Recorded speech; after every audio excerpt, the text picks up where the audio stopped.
Right, okay, so microsuction.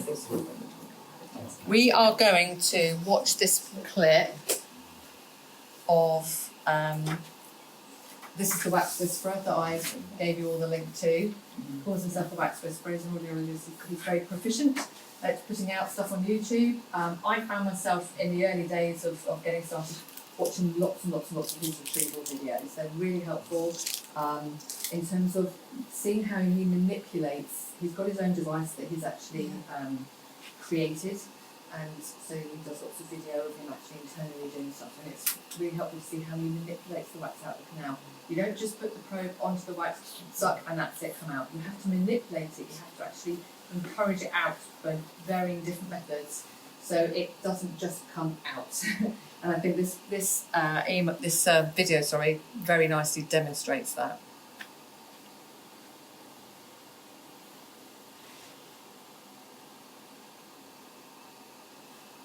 So this is actually an ear canal, it's not a phallic symbol, this is actually an ear canal with the wax in the canal. So let's get this wax out in the right ear. So twist it nice. Maybe you hear that. Too noisy, let me know. So hairs as you're going. Nice soft wax, it's all been really nicely softened with some oil. You can straight away hear what that sounds like, very squeaky. So it's very important to describe to anybody never having had this done before what that's going to feel like and sound like. So there's skin at the canal entrance as well. And this is now the wax canal. You can see it's quite hairy, there's some hairs in there. It's quite loose at the front here because it's softened it quite well. It's just teasing those little bits out. It's going onto the wax, never onto the canal wall itself, just on the wax itself. Working his way around the plug of wax, finding like a sweet spot and then just very gently rocking it to see if it's free. So he's maintaining the suction as much as he can, gradually rolling it forward. You can see the skin kind of enveloping this plug. So where that skin's not being able to shed from the canal, it kind of encapsulates the plug of wax. And now he's just teasing it forward again, wriggling it, rolling it, working it forward.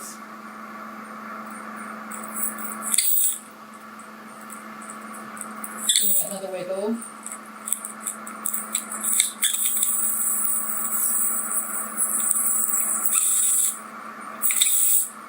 Going up to the top again, so it's literally just finding an area that will move again, that you can get some movement and get some purchase on.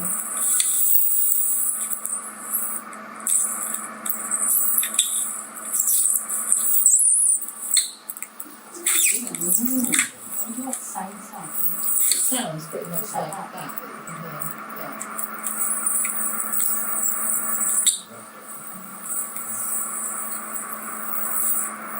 Just wiggling it free, bringing it forward.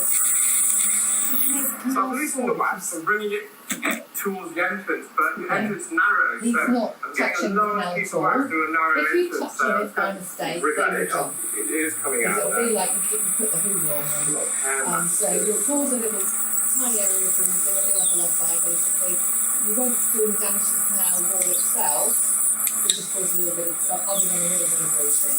But obviously you're trying to just only work on the wax. If you're not sure where the margin is, where the wax margin is versus the ear canal, then start in the middle and gradually work your way up to the edge.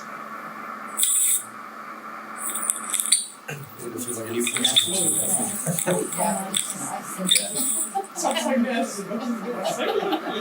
There's still room to rock it to come out, it's not sliding out, it's having to manipulate it and handle it out of his ear.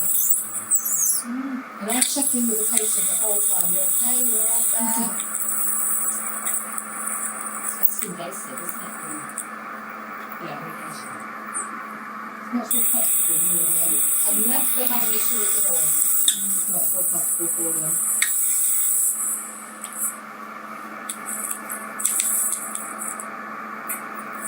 So he's still having to wiggle it, still not coming out that easily. Going to go to another area. You think we got it? Back in. Still some more left there. How long will the kind of session approximately? Depends very much on the individual I would not, I would say, for those who are going to be private, I would say allow an hour per patient when you very first get started. So you can bring them in, you can consent them, you can explain to them what it's going to feel like. I know you're not going to do that. Explain to them what it feels like, what it feels like. And some people say to me that they've been told by their employers they have to do this every 15 minutes, I have to have a new patient on the door. That is not feasible. What's your allocation? You're going to set yourself up to fail. You have to have longer because you've got to explain the procedure to them. It's not like having a ear irrigation, you've got to explain it to them. Feeling okay? You need them to be steady, you need them to keep their head still, and if they move suddenly, you can cause some trauma. So you have to explain it to them and get them prepared for what you're going to do. We can get people in and out of the chair within 10 minutes, just the procedure itself. But then we've got to consent them, we've got to make sure they've filled in all the documents, we've then got to write up their notes, so, half an hour per patient. The wax is gone, it's just the ear canal's a bit down. So he's coming out every time, taking it off the end of the probe, going back in. Now you'll see that it's all, Be careful because you don't want to it's start. all clear. He's just going to just literally tidy this up now. So there's a little bit of glue, just where it's all wet from the oiling. He's a bit fastidious and takes a little bit too much delight in getting the skin off. You don't really need to. It was nice and clear. Just clear up the loose gooey stuff. He's not touching the canal, he's going as near as he can. He's lifting that skin. You don't need to do that. You don't need to do that. It was perfectly fine as it was. That's fine. It's all nice and clear. You can see the TM. All nice and healthy. No sign of infection. No trauma to the TM. No trauma to the canal. I would clear as I come out and just get this loose stuff. So there will be always a little bit at the edge of the contour bowl. Just get that off.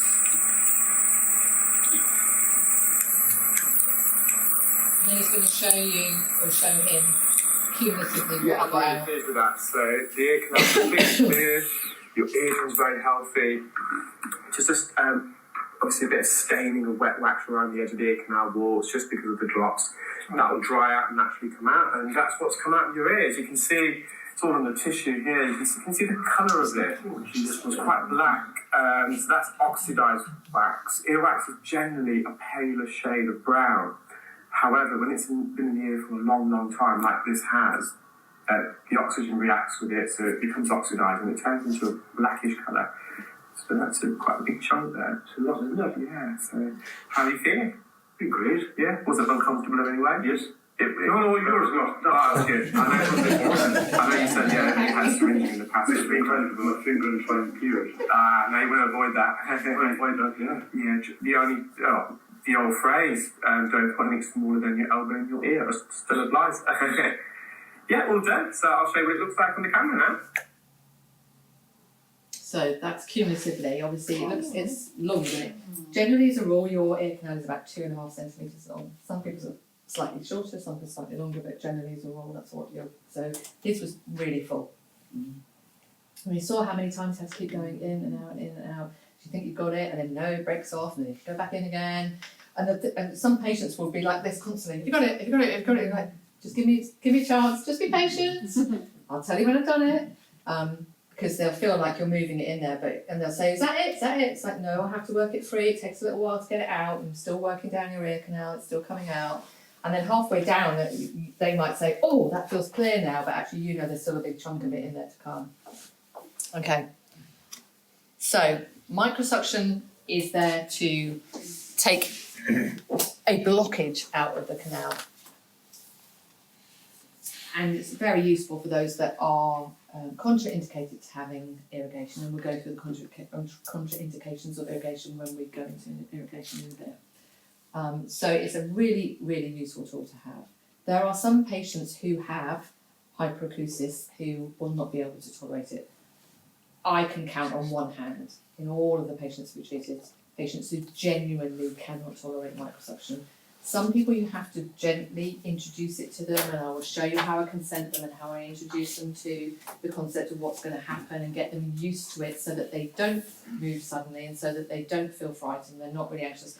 Patients will come into you really anxious because they don't know what you're going to do and they think it's this medical procedure and it's got these sharp things, and it's not at all, and they're so delighted when they have it done that it actually doesn't hurt and that actually it's fine and they don't know what they've got themselves so worked up for. So it's all about how you approach getting them used to what you're going to do to them. That's what I'm saying. You really do need to factor that into your time. And I know you're going to have time limits in surgery, but it's really, really important with those patients that have never had it done before. Sorry, can I just, what would you suggest that we go back to the GPs and say, 20 minutes we usually get, if we're lucky. Take it 40 minutes. They would give us They might give us 40 minutes. Would they give you half an hour initially until you get Initially. familiar with your practice? I Well, we think just we have have to- to say. I think Yes. half an hour for you guys, I'm not saying this to the rest of you, but half an hour for you guys because you are going to be pushed for time, is you know, you The need to only really benefit push for that that. we've got, it's all on the computer and could be an Arden template that we could work through, so it would be different for the private ones, wouldn't Well, in terms of how the consent is, it? And yes, the documentation. yeah, and you need to explain it to them as well to get them very. We have got, comfortable. on the Ardens template, it will say patient was counselled prior to procedure, Yeah. no Yeah. risks, Yeah. no or risk discussed, Yeah. no contraindications, it's all there. And you're going to just so have to it's get a really ticky slick ticky at box. explaining it, Yeah, really yeah, slick yeah. at, and Yeah. as much as you can give them before they come in, if you've got any pre-treatment leaflets that you can give out, then that would be really helpful. I But at think least there is on the Ardens, if you tip. you have an Print understanding. print. So when I they book think their there is. appointment, if something can go to them, I don't know, try and make things easier for you. But yeah, half an hour initially, and then gradually reduce down. But for two years, we allow 25 minutes. You And always we're need to quick. do a 10-minute slot to introduce it all, and then another 20 is when you have to do the procedure. Yeah.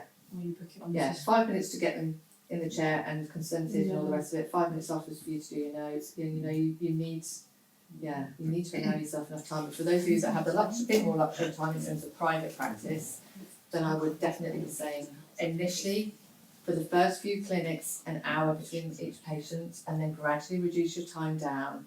And I wouldn't go for anything less than half an hour each patient.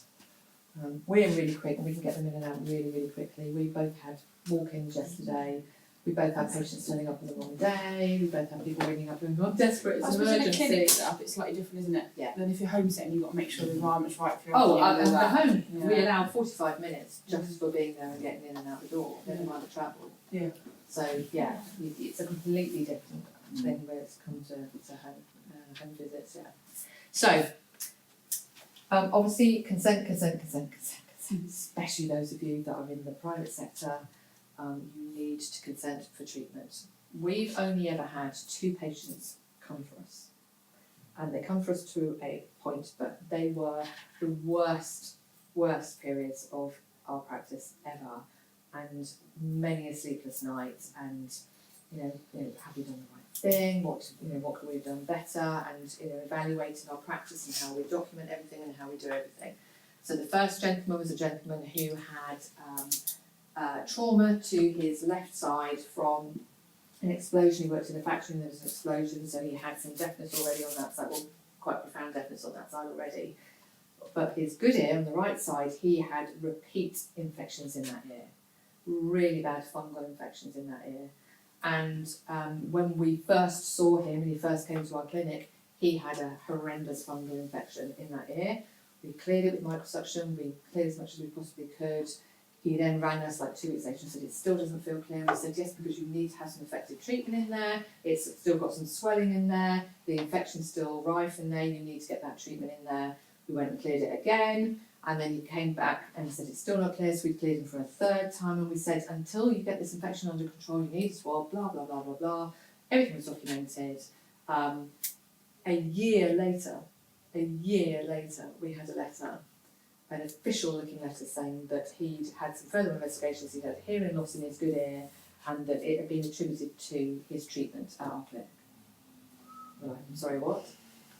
Anyway, we documented everything. So they asked for our notes, which we gave them freely and happily, gave them the notes. And we said, in return, we would like, because it mentioned these experts that he'd been to, we would like the expert reports, we would like to see who has said that it's because of our treatment. Never ever got a thing. This went on, kept getting letters from the son of this patient, elderly patient. The son they came into the clinic, handed us stuff in the clinic. So in the end, I rang our insurance company and I said that this is happening. We're obviously getting really quite concerned. There's not been any mention of a claim against us or holding anybody responsible, but there has been a mention that the hearing loss has been attributed to our treatment by experts.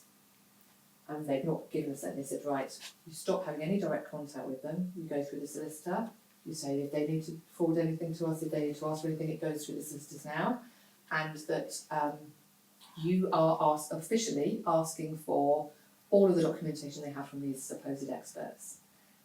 We asked for that, we said it needs to go through the hands of the solicitor, never heard a thing again. But it was many a sleepless night getting up to that point, never heard anything, never heard from the family again, never heard from him again.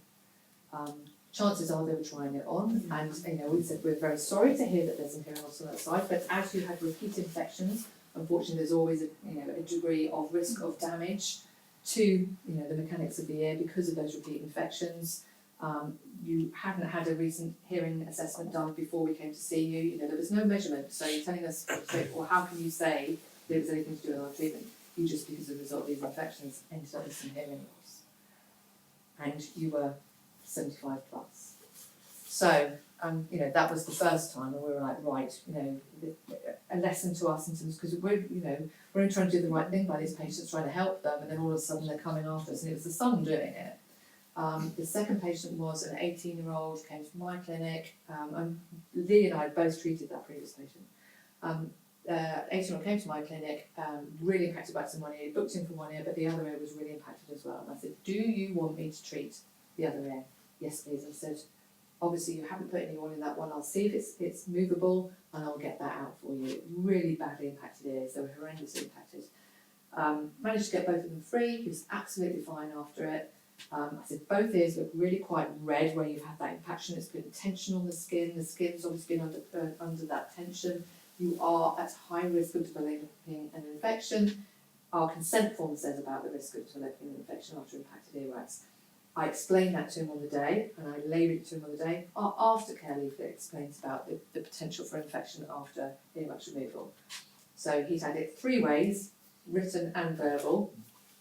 The mother then rang us up a week later and said, you caused my son this terrible ear infection in the ear that he didn't even want doing. You made him pay for something and then he had to have antibiotics and it was a really bad infection. Oh, he never ever came to me, he was 18, he never ever came to me. He'd come to the clinic. Fortunately, I'd taken pictures before and after to show that there was no trauma caused and no reason. And I also then, so I had to go through and literally itemise and document and give the nice guidance in terms of ear infections and the risk of impacted wax in correlation with ear infections.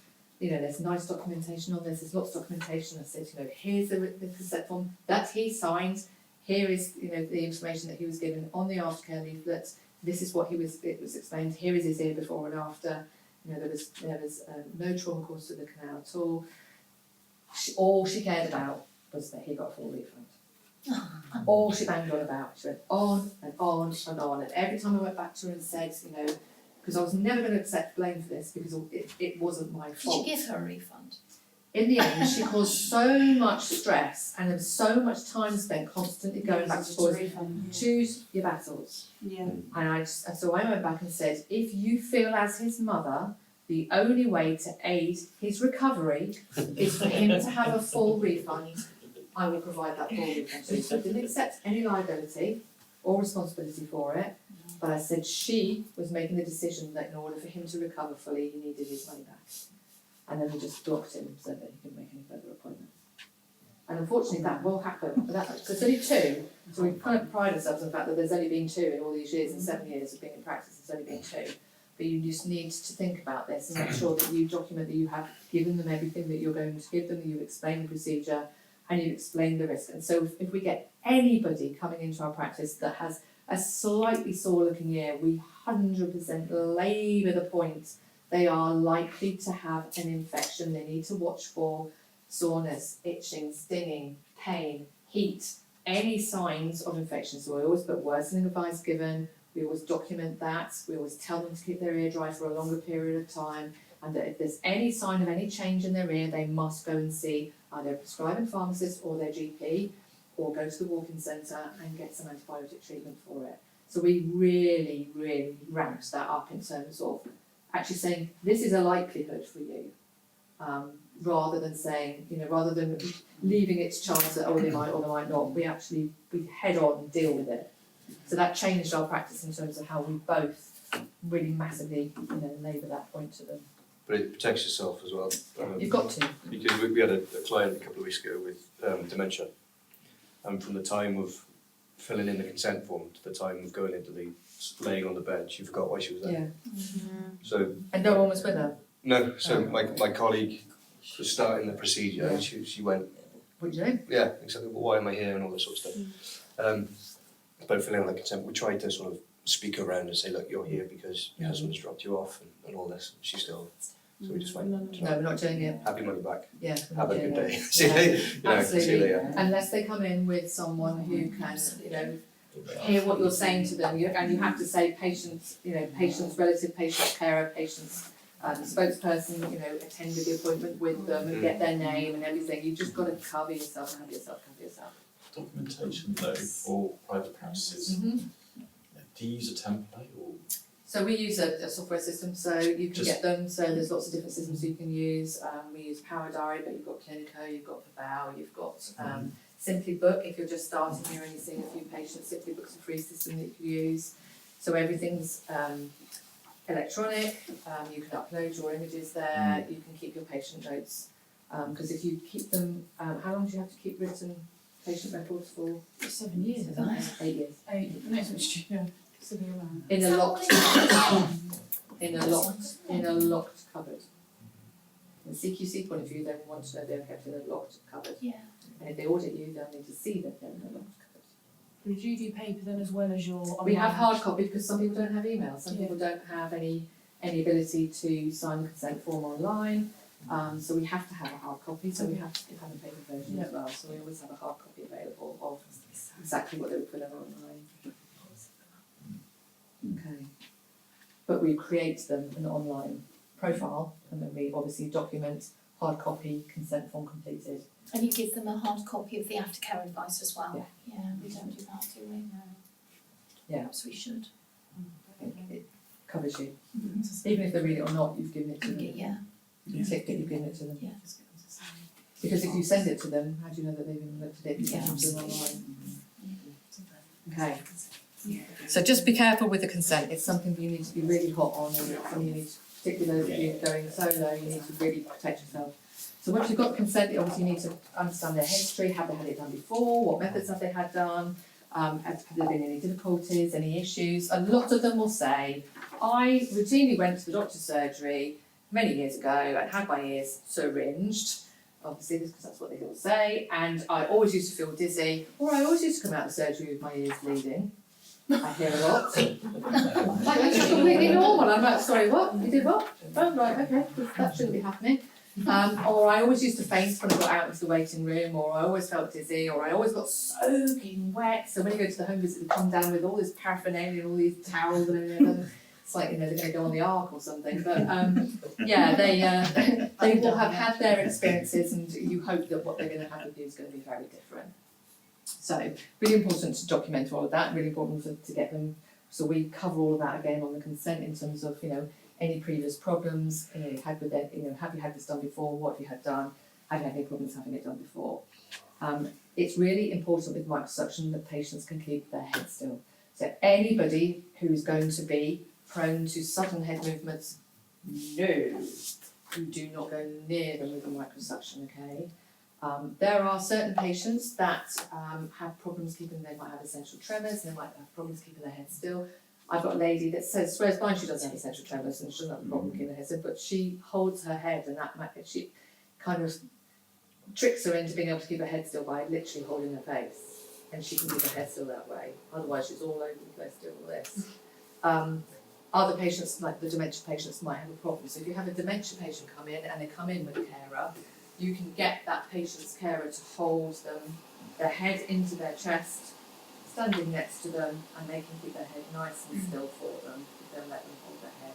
That can work really nicely for those patients that just might be a little bit prone to a movement or other, but if they really, really can't keep their head still, then microsuction is not the right procedure for them. And I would be very quick to say this is not a safe procedure for you to have done. You know, I have the safety of the patients taken into account, and that's my priority, and this is not a safe procedure for them to have done. Okay. Some patients have hyperacusis. People come in to go, oh yes, I have hyperacusis. Get this quite a lot. So I'm like, so have you been diagnosed with hyperacusis? Well, no, I just don't like loud noises. Well, most people don't really. So, and they'll say, so what I'll tend to say is, can we give this a little try? And can I just very slowly introduce you to this and get you used to the noise? If you really can't tolerate it, then absolutely fine, then we'll go to plan B. But let's just give this a little go, shall we? 9.8 times out of 10, absolutely fine, no problem at all, and they'll sail through it. They might be a bit twitchy with the first ear, by the time we get to the second ear, they're absolutely fine. It is loud, what we're going to do in a minute when we get the machines out after lunch and we get going, you're going to do it in the ears first, and then you're going to actually practice just literally putting the probe into the middle of the canal of each other's ears so you can hear what it sounds like. Explain the procedure. You're not going to touch anything, you're just literally going to introduce the probe in dead centre so it's not going anywhere. So I want you to experience what it feels like. It's cold and it will make a noise. Okay. What was plan B? Plan B would be irrigation. If they can have it. If they can have it. Or if it's just at the canal entrance, you might just be able to use the scoop of the Johnson horn just to bring it out, which I do from time to time. So, consideration of age. As I said, there's no upper or lower age limit on this. However, I would really, really advise you to not go with the feed straight away. Lee and I see paediatrics we've been seeing for years and years and years, but some other practitioners that work with us, they don't see the paediatrics at all. Just the complexity around seeing peds obviously is greater in terms of them being able to comprehend what you're doing. We had 2.5 up to 107 and everything in between. However, you've got to be really sensible in terms of if that 2.5 can't sit still on mum and dad's lap, then no. So is the NMC happy with that? So obviously I'm adult trained. So how can I give treatment to children? Would the NMC be happy with that? Depends on your insurance. It depends where you're going to practice. It depends on your insurance. As an independent practitioner, Right. yeah, very much depends. So, I've always said no. yeah, and that's fine. And you will have more than enough to go with the adults. You will get asked a lot because the parents are desperate for somebody to look at their children's ears. But the insurance might say yes, but the NMC might say no. It's a very grey area. It's grey, isn't It's a very grey area at the moment, unfortunately. Like I said, our other practitioners don't. Lee and I are the only ones that see, and we are really busy with peds stuff.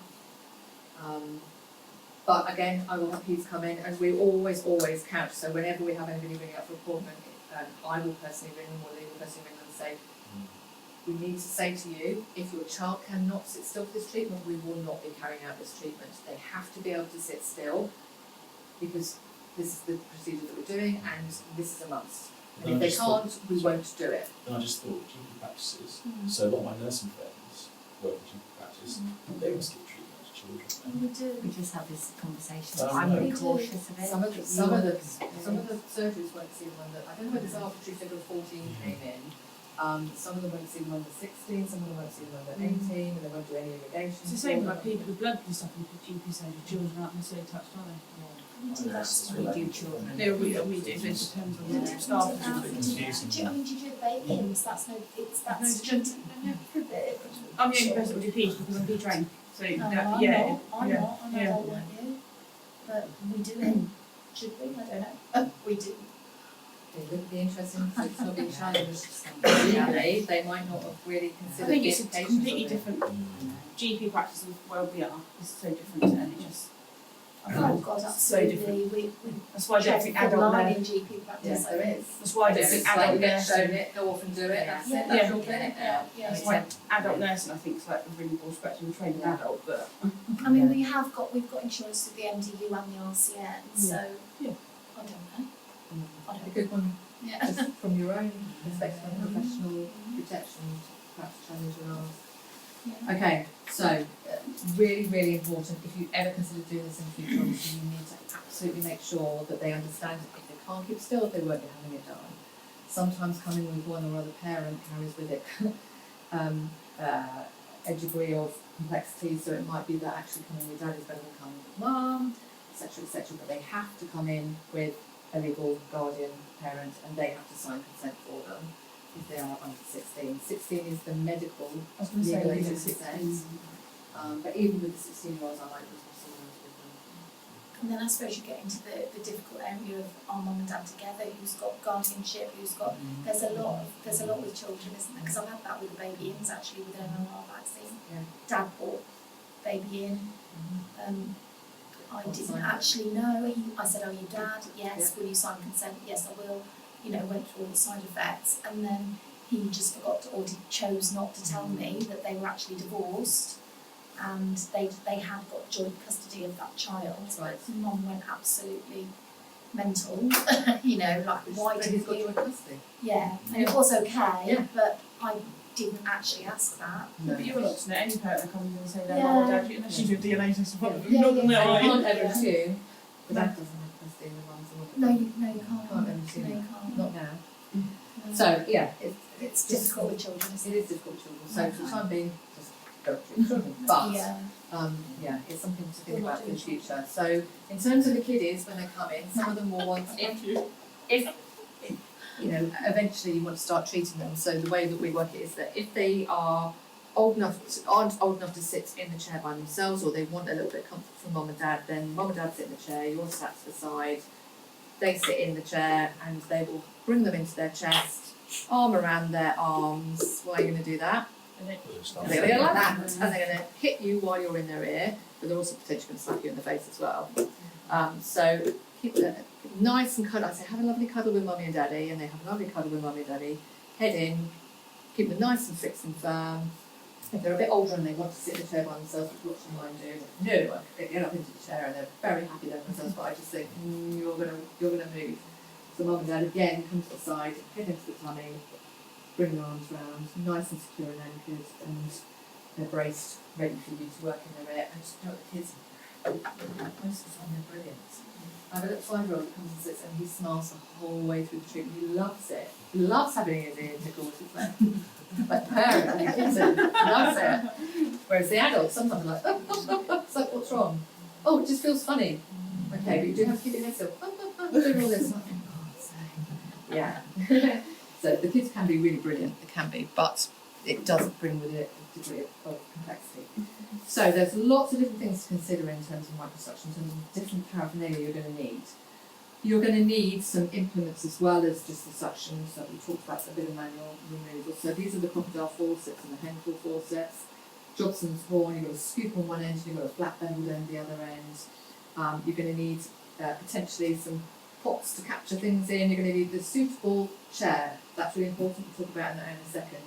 You're going to need a viewing device, whether it's your otoscope initially to have a little look in, or it's your loops. To be fair, we have an otoscope in our clinic. We never use it. We have it there as a backup. We have it there just in case. We never use the otoscope because we've always got the loops on. And I can get my loops on, bang in. Sorry, I quickly put them on earlier. Bang in. Just quickly just, I'm in. I didn't hear it. But it's quite good to have an otoscope, particularly in like the clinics if you're not going to be doing ears all the time. If anybody walks in and says, "Can you just have a quick look in my ear? I want to book an appointment, but I'm not sure," you can just have a very quick look in their ear. For those of you who are going to charge for this, you might want to not do that because you obviously need to take your consultation fee off them for looking in their ear, and they should really book an appointment. But we regularly get people in saying, or people coming with people and then you have a quick look. So it is quite useful to have an otoscope in there, but it's not mandatory. You've got your suction unit that you're going to use. You're going to have a suction canister. You're going to have some tubing. You're going to have some probes to put on the end. We don't use couch roll. We just have them sat in a chair and we just wipe the chair in between each one. And you don't have to use gloves. It's up to you whether you do or not. I find it impacts my dexterity and I prefer not to. As long as you do clean hand procedures, then you'll be fine. So it's up to you what you do and what you don't. So obviously making sure all your equipment is in working order is really important. Make sure everything's clean before you get going. You've got everything within easy reach. that you know exactly how your machine is going to be working. That's why I'm saying to you, practice looking in the ears and then practice using your equipment just on friends and family if you can, or on colleagues. Do some dry runs, do some practice with the equipment so that you are set up in a way that you can quickly get to everything. We have the chair in the clinic with everything set up behind the chair. I have a stool here, and I move, the patient stays still. I don't twist them around in the chairs because that way they could catch their feet on things. You keep them steady and still. The chair is one that can raise and lower, so you need to think about that in your surgery as well in terms of whether or not you've got the appropriate chairs in the room. You need to be able to raise and lower the patient. You also need to be able to raise and lower yourself. Everybody is a different height, and you need to have a visual, as you found with these heads, at eye level. So you need to be, but sometimes you need to go slightly under them, sometimes you need to be slightly above them. You need to adjust yourself depending on where the canal's going and how you need to get a good visual down their canal. So it's really important that you have a sturdy chair that's not going to tip when they get in and out of it, but also that's going to raise and lower. So you might need to have a word with them about the appropriate chair in the room. I don't know what these two surgeries are like. We've got I just said to Sue, we've got a minor ops room, so Okay. we could do it in there. Yeah, 'cause That sounds like it'd be that's perfect a lovely actually. room for that. Yeah. Yeah. Okay. Access to water for the irrigation, but also access to water. You're going to flush your probe, your microsuction probe with some warm water. If it gets slightly blocked, you can flush it and it will clear it. So you need to have some access to warm water as well, but also for the purposes of hand washing as well. In terms of waste, obviously if you've got clinical waste, it's not deemed clinical waste. Where would you put your cotton buds? Where would you put your tissues that you wiped your ear with? You would put them in normal waste. Unless there is infected material in there and unless there is blood product in there, it doesn't have to go into the clinical waste. Alright. You're obviously going to clean down all the areas, make sure that they're all clean, explain the procedure to the patient, listen to whether or not they've got any history of any problems, reassure them on any elements that they need reassuring. I go to great pains with a new patient to explain the procedure to them. So, I'm going to show you how I explain that.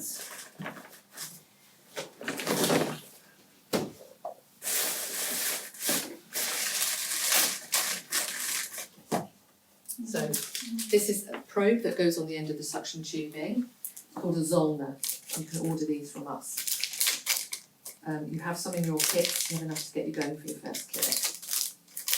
But you will need, these are things that you're going to need to add into your disposable orders and get them ordered.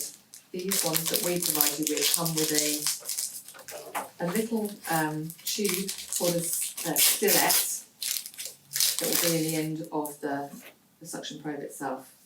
That you can use, you can rod the Zollner. If it gets a bit blocked, you can actually take the Zollner off, rod it through, and then anything gunk will come out the other end, and then that way you've still got a patent tube to use for that thing, so you don't have to keep using a new one all the time. These are meant to be single use, okay? So, if a patient comes and they've never had the treatment done before, I will say, here is an anatomical model of your ear. It's 1.5 times the size, so it's fairly accurate. This is the probe that I'm going to use. This is basically the end of the Hoover. And I'm going to be placing this probe into your ear, never touching your ear canal itself, only on the wax, but you might feel me wiggling and jiggling and moving the wax in your ear. It's going to make a hissing noise, going to make a crackling noise, and potentially a squeaking noise. It shouldn't hurt or be uncomfortable at any point, but if you need me to stop, just raise your hand and I'll stop straight away. So I explain all of that before I even get going. They look at the model, they've never seen the inside of their ear, they don't know what that looks like, so they're really pleased to have a look at that. You've got one of these in your boxes, you've also got an anatomical ear poster in your packs as well. So then what I do is I actually turn the machine on and say that's a noise in the machine, so they know what it is. And then I place the probe that's now fixed and attached to the machine. I place it in front of their ear and say, that's the hissing noise. Can you hear that? That's what you're going to hear, but it's going to get louder the more I go into your ear.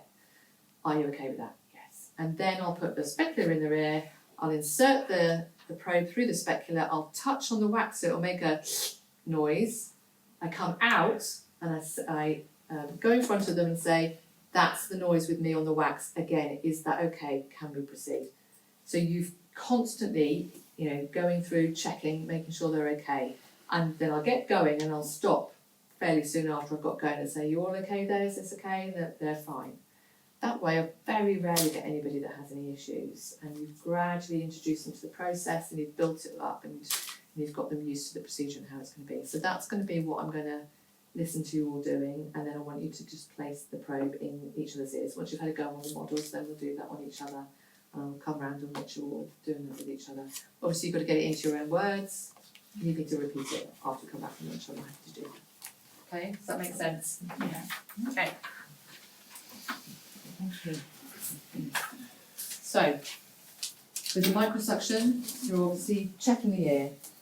You're examining everything. You're looking to see whether or not you can even see an eardrum. I wouldn't expect you to even see the TM because it's likely going to be full of wax. So you're very rarely going to see the TM. You might just be able to see it just over the top of where the wax is in the canal. If it's only partially occluded, then you might be able to get and see a little bit of the TM. But you're obviously going to check everything's working. You're going to check that they're okay with the noise, and then you're going to start with the procedure. Avoiding touching the canal at every point, but sometimes you will just nick it if you are working your way very gingerly around. They might jump. I normally say, oh, a little bit of skin hanging down there, or a little bit of skin moving on there, and I'll move to another side and just avoid that area completely. The reason why I get you to practice on different dummy heads with different skin tones is sometimes when the canal is really dark skin tone and you've got the really dark wax in there, the margins are really difficult to see.